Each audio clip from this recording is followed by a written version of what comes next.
Here's how you use this in practice. On your lower time frame, you look for the actual trading setup. This means identifying the order block, checking that it's a high-quality zone, and waiting for your confirmation signal.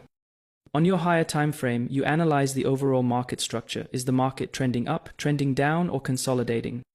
If the higher time frame direction is aligned with your setup on the lower time frame, that's when you have a valid trade. You take the entry on your trading time frame, but your confidence comes from knowing the higher time frame agrees with your idea. Alright, now let me walk you through a trade example so you can see exactly how this strategy works in real market conditions. Here we're looking at the Euro-US dollar 1 hour chart. First, notice how the market is trending upward, creating higher highs and higher lows. This tells us buyers are in control. Then we spot a bullish order block. It's the last bearish candle before a strong bullish move created an imbalance. So we mark this candle as our order block zone. Next, price pulls back into this order block. Inside the zone, we get a bullish pin bar candlestick, which acts as our confirmation signal that buyers are stepping back in. Now, before entering, we check the higher time frame. Since we're on the 1 hour chart, our higher time frame is the daily chart. On the daily, we can clearly see the market is also trending upward, perfectly aligned with our 1 hour setup.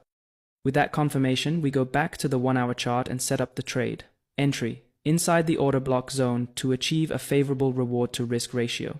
Stop loss just below the wick of the order block. Target set for a 2-to-1 reward to risk ratio. From here, it's just a matter of letting the trade play out. Price respects the order block, pushes higher, and eventually hits our target, giving us a clean 2-to-1 trade. This is a textbook example of how powerful order blocks can be when combined with market structure and multi-time frame analysis. Now, let's flip things around and look at a bearish scenario. This is the US dollar, Canadian dollar on the hourly chart. As you can see, the market is trending lower, forming a series of lower lows and lower highs. Here, we've identified a clear order block. Now let me ask you a question. Why do we call this an order block and not just a supply zone?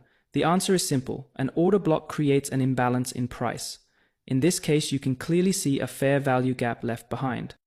When this happens, the market is very likely to retrace, fill in that imbalance, and then reject the order block. That rejection is where we look for our entry. So after spotting the order block, we don't jump in right away. We wait for the pullback. Look at what happens next.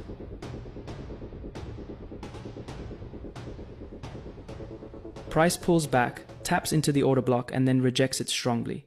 This gives us a clean entry opportunity to short the market. But before pulling the trigger, we need to confirm whether this setup aligns with the higher time frame bias. Let's move up to the daily chart. On the daily time frame, the market is ranging.